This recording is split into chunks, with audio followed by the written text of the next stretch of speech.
How's it going, guys? A couple small updates on Scam Sam that just are coming out. The first one is a car rammed a barricade, the security barricade that is outside of Scam Sam's house, the family house in Palo Alto. Two, one of the defense attorneys for Scam Sam in New York revealed actually how much money the other two sponsors of the bail, how much money did they pony up? It was suspected it was a lot more, but it's actually not that much, surprisingly. Three, Clinton connection. So let's get into it. So as we all know, Scam Sam's family had to hire private security, including blocking off some of the roads that are surrounding the home, as they're very small streets, and at the end of the block is the start of Stanford University campus. Former CEO of FTX has actually received a huge number of death threats. Hence, the family hired private security at roughly $10,000 per week.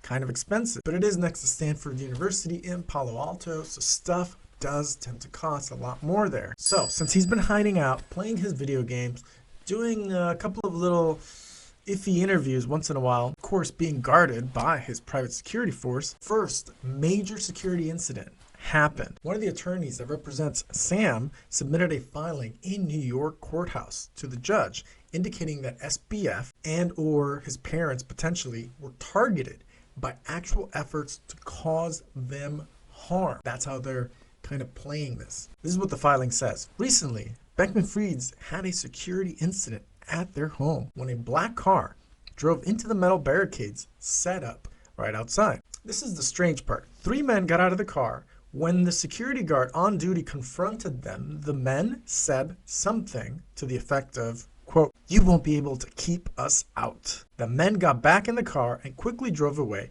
before the security guard was able to get the license plate. Pretty odd stuff, but from what I remember, I did a video on his parents hiring the security. On top of that, they also set up security cameras surrounding the property. So I would suspect there would be footage of that. By the way, the lawyer did say that the private security force couldn't identify either the car or the people. And then the lawyer basically goes on to say that this underscores that there's a big risk to the safety, privacy, and of course security to the family of SBF. And of course, remember, this is at $10,000 a week where SBF will remain there, okay, until the trial, which is in October, early October. All right, so now on to the people that helped pay the bail for Sam. It was reported previously that, of course, his mom and his dad ponied up the property itself, valued at about $4 million. And then there were two other names, co-sponsors to the bail. So one of the two sponsors posted $500K, only $500,000, and the other posted $200,000. This is, of course, to guarantee the $250 million bond. This allowed Bankman Fried to remain under house arrest, and his parents. So you have the $700,000, right, from the two anonymous guys or peoples, and then you have the collateral of the house, $4 million Palo Alto multi-million-dollar house. Why has this money been disclosed, the $700,000? This was included in a filing that the lawyers had to disclose. This will help the judge, apparently, include them in the bail condition documents. So I guess it's just part of the paperwork. He argued that disclosing their names would present a security risk to them. Pretty interesting. Because, of course, many people are very curious as to who they are. A news organization wrote a separate filing because they wanted to find out who they were. That news organization wrote, given Mr. Bankman Fried's relationship and access to some of the most wealthy, powerful, and politically connected individuals, including elected officials, access to the identity of the Bond Surities, these two anonymous people, will bolster trust in the judicial process here. The judge doesn't want anyone to know who they are. They are being hidden. So given all this attention, of course, on SBF, the parents are worried, not just about security, of course, very worried about security and expenses, but they got him a dog. That's probably a good idea for Scam Sam, maybe for his mental health and maybe to calm his nerve, and especially after this barricade ramming incident of these three guys. Probably good for security for Scam Sam. So the parents got him a German Shepherd, and I'm sure the dog is very well trained. The parents, the dad at least, has hired his own lawyer to defend himself against any potential wrongdoings that he may be charged with. Check that video out if you haven't seen it.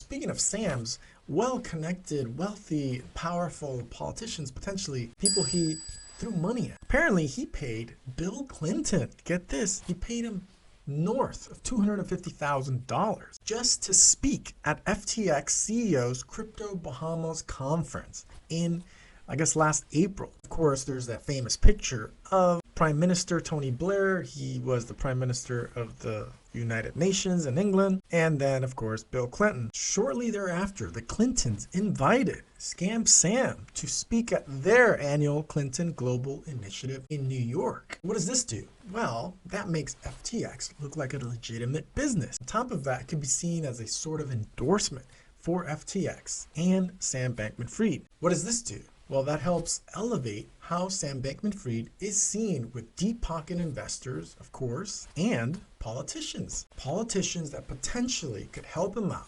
when he is in trouble, just like he is now. So, of course, all this stuff makes Scam Sam look that much more sketchy.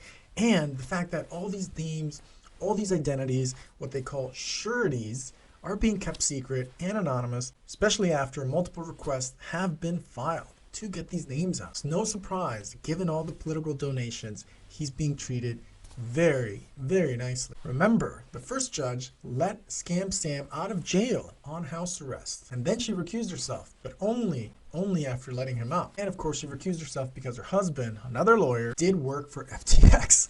Now this new judge, Judge Kaplan, well, he was appointed by Clinton, the very guy that Scam Sam threw a bunch of money at. On top of that, they invited each other, right, to speaking events. And I'm sure those were paid. Those are very nice, cushy endorsements where you rub shoulders with deep-pocketed individuals in very powerful positions. If you haven't seen the video of the new FTX CEO, John Ray, basically said that maybe, just maybe, the exchange could reopen, which is crazy. Why? Well, because what he sees is the ability to gain new customers, essentially new money, bring it into the exchange if it opens, and then use that money to pay the old debtors that were screwed over, pay the people who are owed money with new customer money. I mean, this is insanity. If that doesn't say Ponzi even more, I don't know what does. If it does reopen and the old creditors are made whole, is Scam Sam out of the hook? Is the fix in? That's the question. Does that make Scam Sam look more innocent? Because then, of course, he's just going to plead ignorance no matter what. Oh, I didn't do anything. I didn't know. This is all despite Gary Wang and Caroline Ellison confessing that they took orders from SBF with that backdoor access to lines of credit to the customer money, which of course was illegal. It's all crazy, wacko, BS games. We'll see. That's it for now, guys. Thanks for watching. Smash like if you haven't. Please do subscribe, and I'll see you in the next one.